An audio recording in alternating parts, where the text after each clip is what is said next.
Assalamualaikum warahmatullahi wabarakatuh.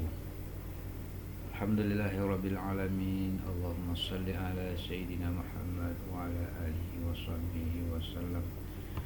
Rabbi syrah li sadri wa yassir li amri wahlul 'uqdatam min lisani yafqahu qawli. Teman-teman sekalian, jumpa kembali di bagian kedua perawatan sepeda motor. Kita masuki ke aturan servis.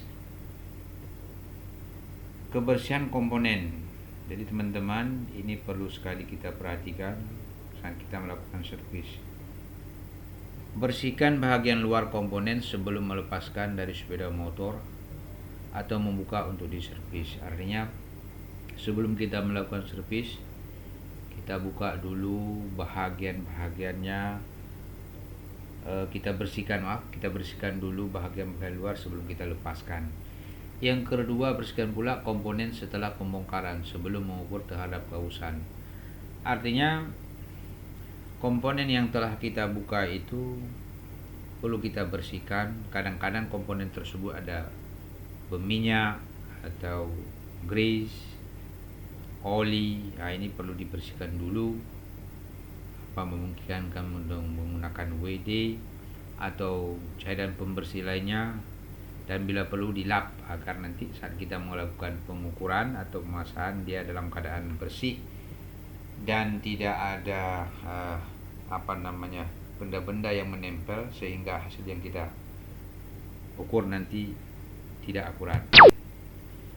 Yang berikutnya teman-teman, kita harus memeriksa kondisi kabel. Kabel pengontrol tidak boleh berubah bentuknya. Hal ini untuk menghindari timbulnya kerusakan dan terganggunya cara kerjanya. Ini teman-teman, kabel ini harus dijaga dengan kondisi baik. Jadi tidak boleh ada cacat, luka, karena ini bisa menyebabkan short api. Karena kabel-kabel itu saat kendaraan hidup dia akan mengalir arus, dan ini bisa berbahaya bila ada yang bocor. Ini contoh-contoh yang saya tampilkan ini yang bentuknya salah, misalkan kabel-kabelnya bengkok atau menggunakan tang untuk meluruskan kembali, itu tidak dibenarkan, salah teman-teman.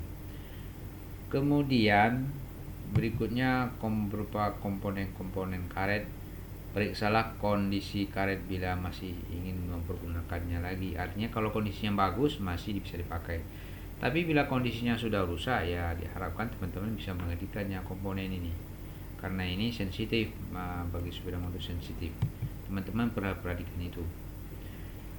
Yang berikutnya proses membuka komponen teman-teman ya. Pada waktu membuka komponen, mulailah dari baut dengan ukuran yang kecil dan lakukan secara urut dari luar ke dalam. Ini untuk memudahkan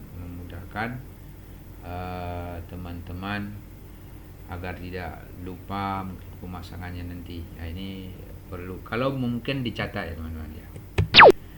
Kemudian yang berikutnya, susunan komponen ini teman-teman sebaiknya dilakukan seperti ini. Kalau sudah kita bongkar ya, ada bagian part yang memang sulit atau rumit seperti transmisi ya, supaya mempermudah pemasangan nanti ya sebaiknya diikat aja teman-teman. Seperti ini bentuknya, supaya ini kalau nanti saat teman-teman melakukan pemasangan, ini bisa berurut aja menurut yang telah diikat seperti ini.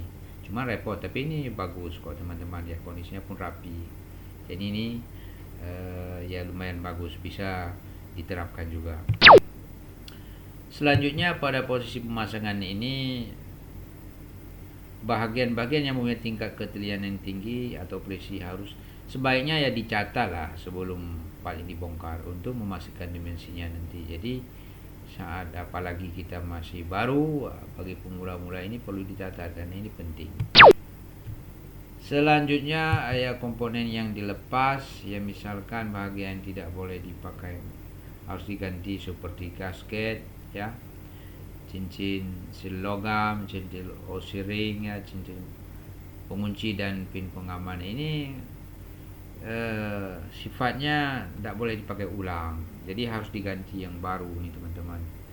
Ini kalau kita cari di pasar ini mudah di di bengkel-bengkel ya. Ini tidak usahakan dia dalam baru, tidak boleh dipakai yang second atau yang bekas teman-teman ya. Karena ini untuk menjaga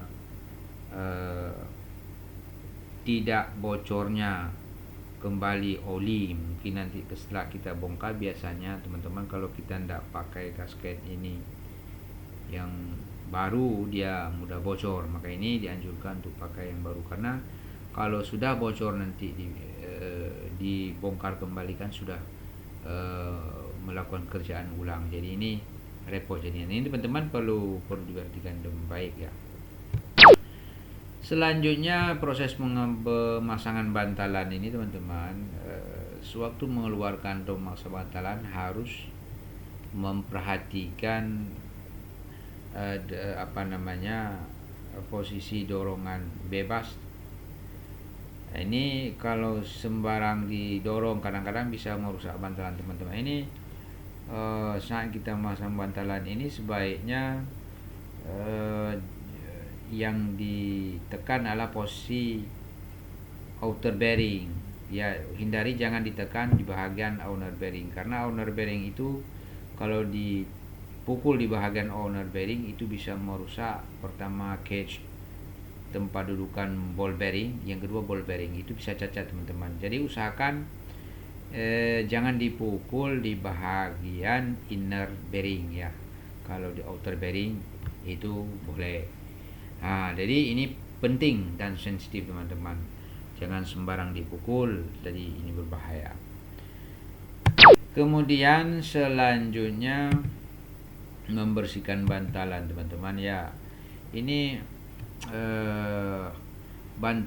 membersihkan bantalan dengan cairan yang tidak mudah terbakar dan keringkan dengan semburan udara kompresor ya teman-teman. Ini bantalan yang sudah atau lahar lah bearing yang sudah dicabut ini perlu dibersihkan dengan bahan-bahan yang sifatnya tidak mudah terbakar. Jangan pakai bensin teman-teman ya. Kalau pakai bensin kadang-kadang ini mudah terbakar, dan dia bensinnya itu tajam dan ini mudah membuat lahar ini berkarat atau bantalan ini mudah berkarat ya teman-teman ya. Usahakan dengan pembersih yang memang tidak mudah terbakar ya.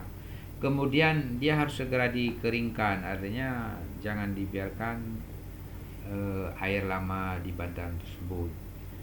Kemudian jangan memutar bantalan dengan kecepatan tinggi pada waktu membersihkan dengan udara kompresor untuk menghindari terjadinya kerusakan permanen. Nah ini kalau kita memutar bantalan apalagi sebelum dibersihkan, biasanya ada di sana misalkan seperti pasir.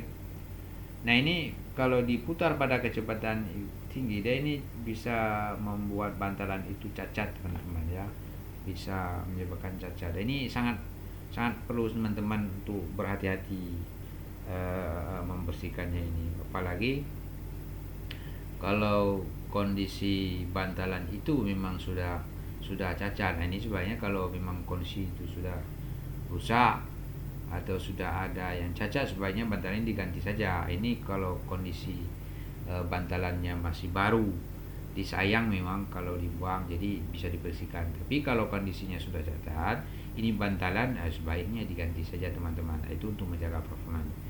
Baik teman-teman, sampai di sini dulu bahagian kedua. Insya Allah kita lanjutkan ke bahagian berikutnya, bahagian ketiga. Dan semoga bermanfaat teman-teman. Yang belum subscribe silakan subscribe dan ikuti terus video-video berikutnya.